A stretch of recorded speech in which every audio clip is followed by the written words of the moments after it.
excited to welcome Charlie Cochet to the podcast. Charlie is an author by day and artist by night. Always quick to succumb to the whispers of her wayward muse, no star is out of reach when following her passion.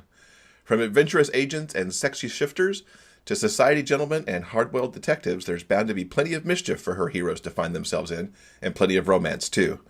When she isn't writing, she could usually be found reading, drawing, or watching movies.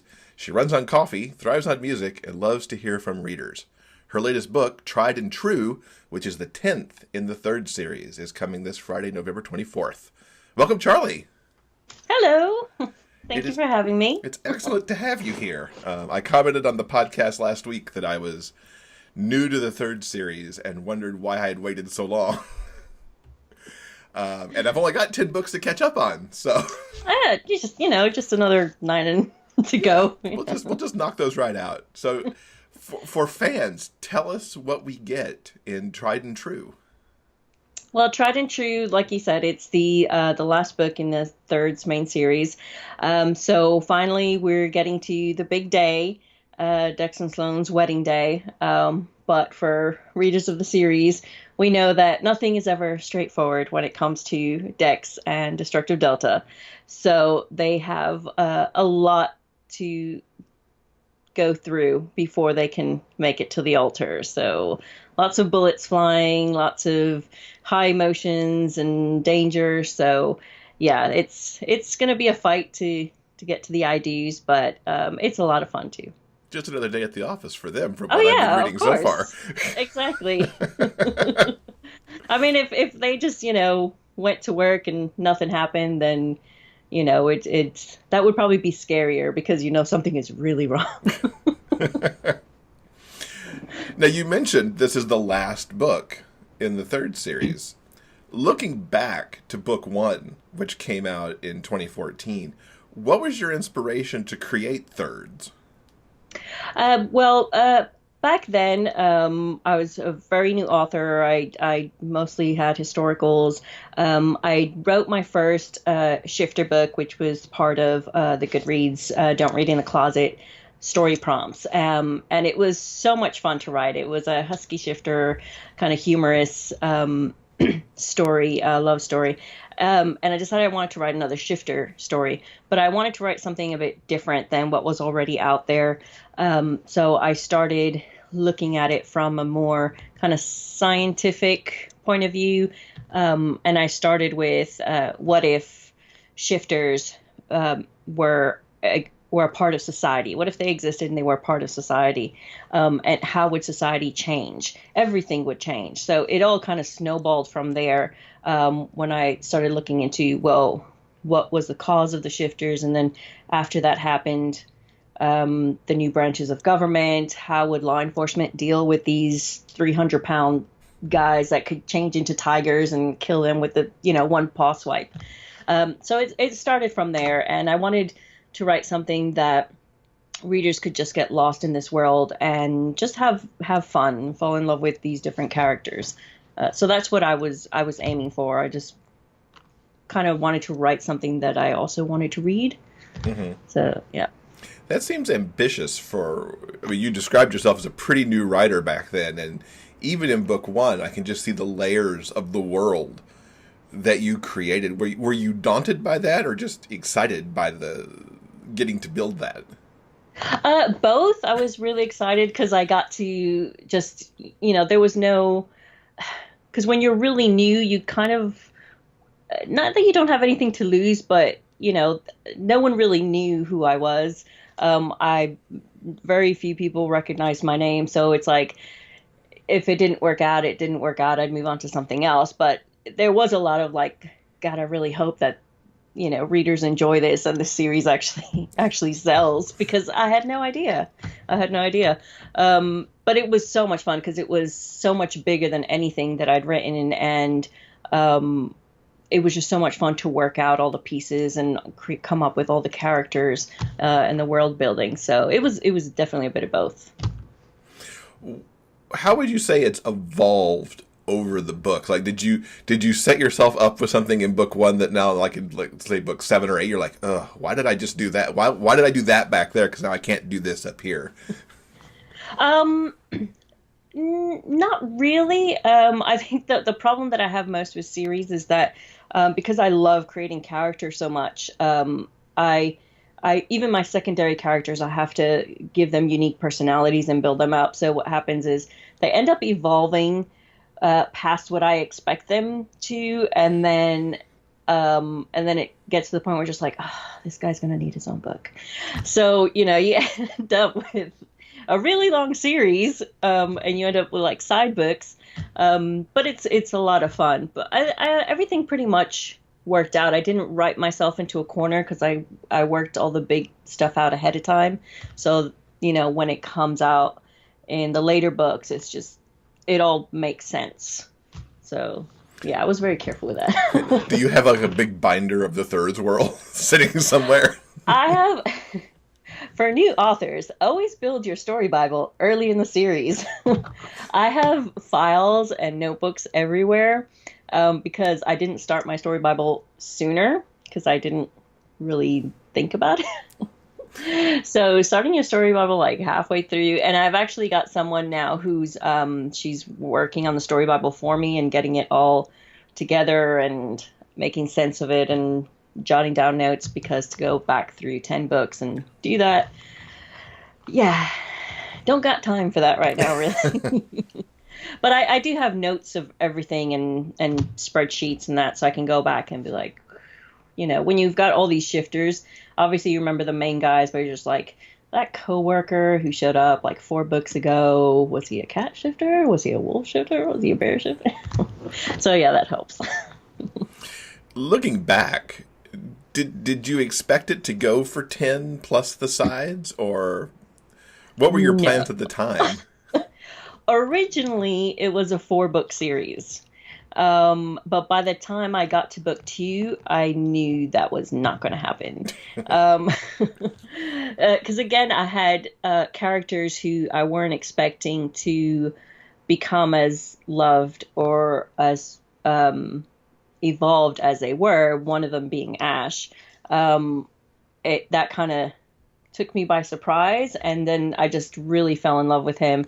And he kept growing through each book, and I was like, oh, no, he's gotta get his own love story. And so yeah, it was originally 4 books, but I knew pretty early on that wasn't going to happen. So I was able to continue growing the world and the plot throughout the series. And you're generating them fairly quickly, at least by the standards of how I write, because I mean, the first book, arrived in 2014, and here we are at the end of 2017 with book 10. Yes, because when I was doing the first book, I was actually putting together about 2.5 years before it released. And by the time the first one released, I'd actually already submitted the 3rd book, which was very nerve-wracking because the first one hadn't come out, but I was already 3 deep in. So, when you're writing a series, you're just like, oh, please. So after that, because I was already starting book 4, and I'd established the world, they're easier to write once you get to a certain point, because of all my characters, I know Dex and Sloane inside out, and now the rest of the characters. So when you're not having to develop the character, you're just growing them. It's a lot less time consuming than, starting from scratch. Mm-hmm. You mentioned 2.5 years on the first book. For new writers out there who might get discouraged over the time it takes to do something, how would you split that up between building the world and figuring out what you were doing and then sitting down to write? Do you remember the ratios kind of in that? I was able to take my time with the world building while I was working on other stuff. So I was writing other books while I was working on that. A good probably 50% of my time was world building and the other 50 working on the plot. But again, at the same time, I knew because this was a series, I was working out the other books as well. Mm-hmm. So it wasn't just that one book. I was working on the overall plot. I was working on book 2 and 3. So now I've got some new series that I'm starting. So the world building will maybe take a month. And then I'll start the first book, and that'll probably take me like 6 to 8 weeks. Okay. Yeah, and now I'm familiar with world building and how it works, it's also a more streamlined process. Mm-hmm. Now, the fans of Thirds are quite awesome from what I've seen. Yes. having seen you at conferences periodically, and the fans that show up, and the things that they've created on their own. How early in the series did that kind of thing crop up? Was that as early as the book 1 release? It was as early as the first book. Not long after the first book came out, I had a reader who asked me if she could create a Facebook group for the series, which I was thrilled about. And now we're almost at 2,000, if not over, members.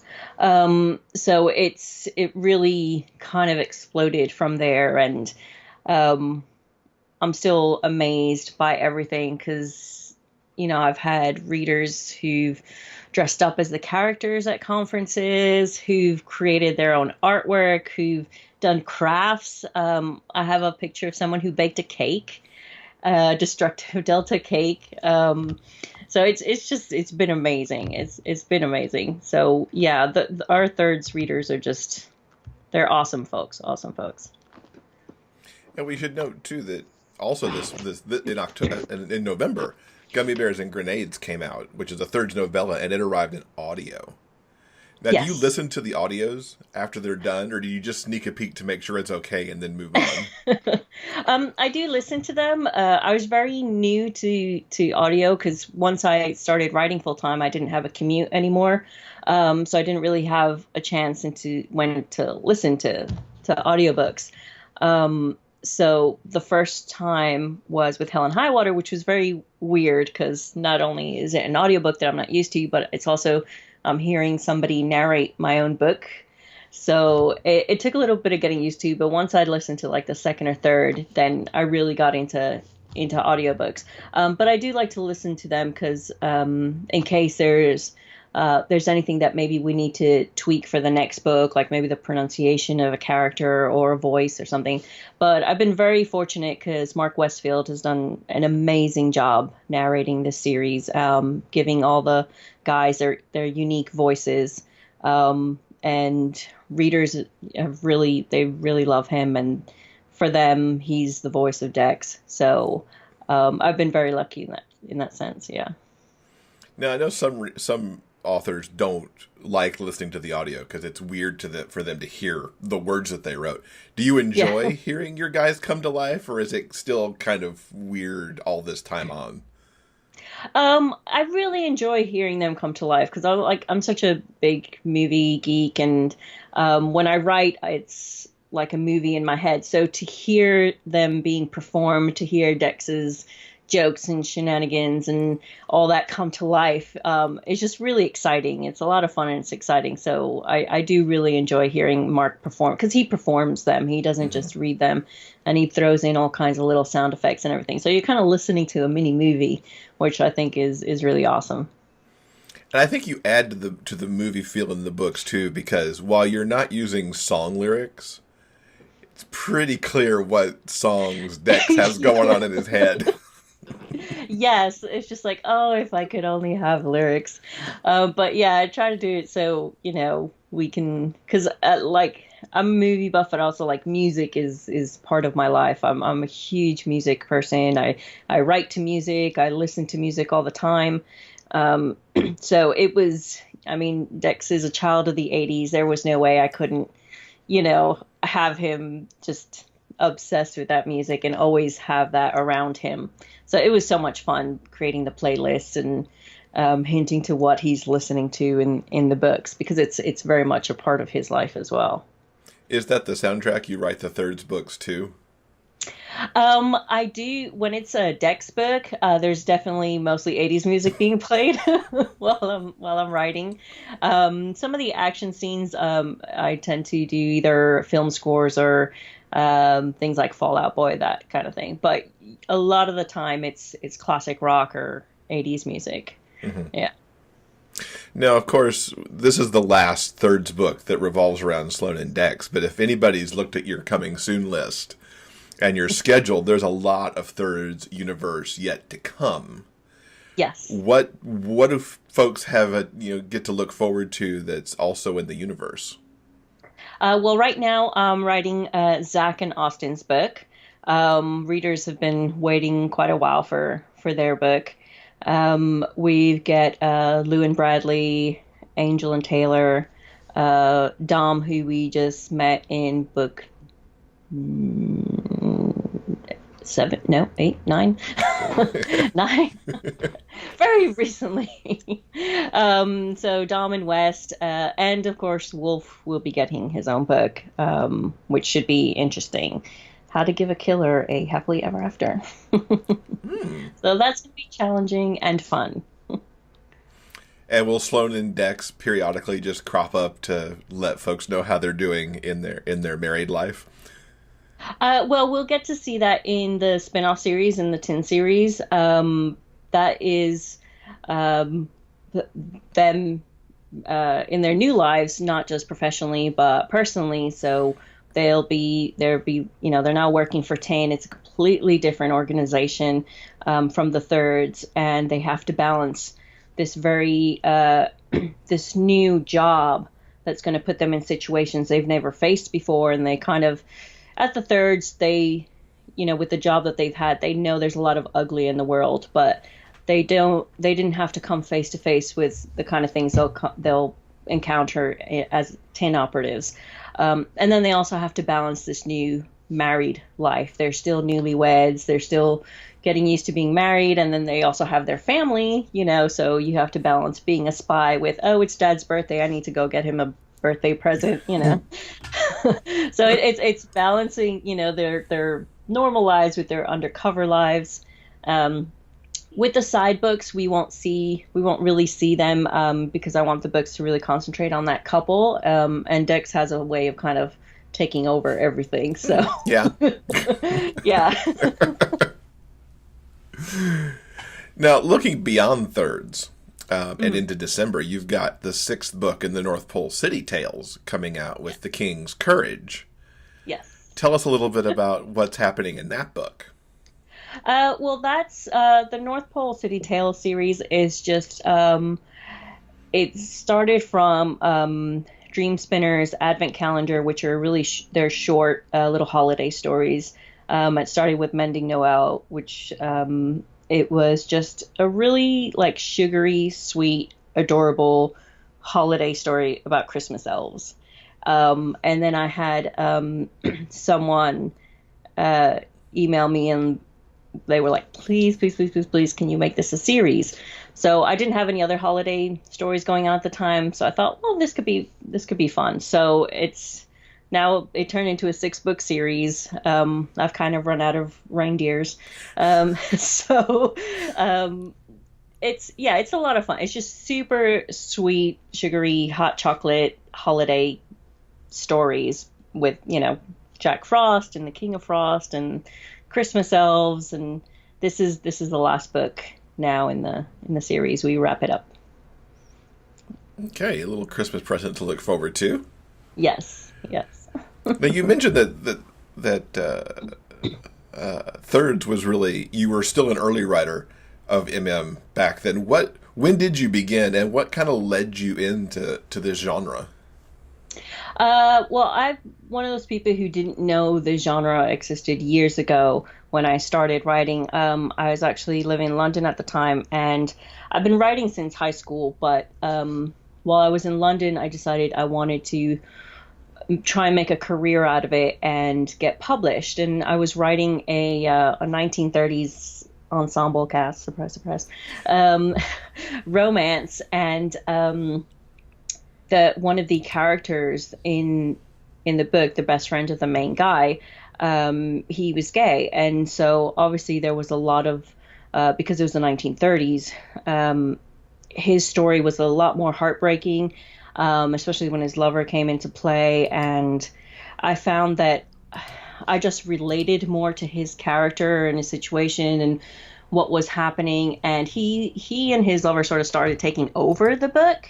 So I had to take a step back and be like, okay, what's going on here? And that's when I started writing The Auspicious Troubles of Chance, which was inspired by that, and by those characters. So that was my first one. And that's when I started researching and I started reading gay romance. And I fell in love with the stories, the characters. I wanted them to get their happily ever after. And it just snowballed from there. And you run across many subgenres as well these days, between the shifters and the historicals and the detectives and all over the place. Yeah. Is there a genre out there that you still want to tackle sometime? I've kind of dipped my toe a little bit into contemporary. So I will be doing more of that, and I'll also be doing some romantic suspense, which I know is not all that different kind of from the thirds, except like more traditionally romantic suspense, contemporary rather than paranormal. And definitely I have an urban fantasy series that I've kind of started as well. So a little bit of everything. And when you read, do you read across all these genres as well, or is there something in particular that's kind of your jam to read? I do read across all the genres. If I read the blurb and it catches my interest and it's like, oh, that sounds like it's really good, then I read it. I don't read as much horror and like zombie romance, that kind of thing. But I'm definitely not opposed to, reading one of those books if it seems, really, really interesting. But I read across the board. Yeah. Given how much you actually write, how do you split the writing and the reading? Because I know, that could be a problem spot for some authors, figuring out where to eke in that reading time. Yes, because I fell into the whole I don't have time to read a while back, and I really missed reading. I was just like, that's ridiculous. I can't do that. So I've actually scheduled time in to read, because I'm one of those people that if I don't do that, I can literally be at my desk from when I get up to when it's time to go to bed. And that's not good. So I schedule my reading time every day between 6 and 8. I read for 2 hours every day. And I've been catching up a lot on my reading, and I've binge read, I don't know how many books and series in the last few months. So that's really working out for me. So I make sure that, and it's also time to relax and just, get lost in some really good stories. Mm-hmm. You mentioned you're a newcomer to audio. Do you go back and forth between reading print and audio, or? I don't go back and forth between print and audio, but I do, like once a month, I go up to visit my best friends and hang out. So it's a 3.5 hour drive. So I listen to audiobooks on the way there, on the way back.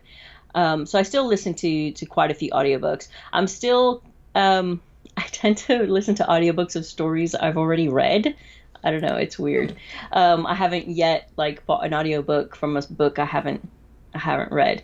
I think because it's just, even though you've read the story, it's still a different experience. Mm-hmm. And I have audiobooks that I love so much. I've listened to them over and over. I don't know how many times. So yeah. Yeah, I'm not surprised by people who listen over and over, because it's like the movie you watch again and again. Yes, exactly. When you really enjoy the performance, and Mary Calmay's Marshall series, I love the audiobooks to that series, and I've lost count how many times I've listened to them because he just does such an amazing job, and they're such good stories. So, I go back and re-listen to them, so many times. Yeah. And given your movie love, who would you cast in a Thirds movie? I'm sure you've answered this question a zillion times, but I'm very curious. I do. I actually have a Pinterest board for the Thirds, and it's got all my face cast actors on there. For Dex, I have Chris Pine, because he just has that kind of like adorable, goofy, yet he just has so many different facets to him. I read an article they did on him once, and it's like his favorite snack is like Cheez-Its. Just like, it was meant to be. It was meant to be.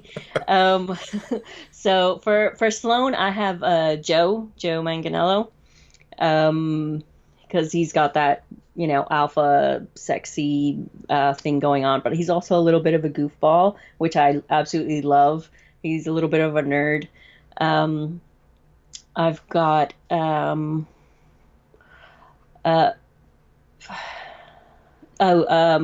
got Gerard, like a younger Gerard Butler for Seb.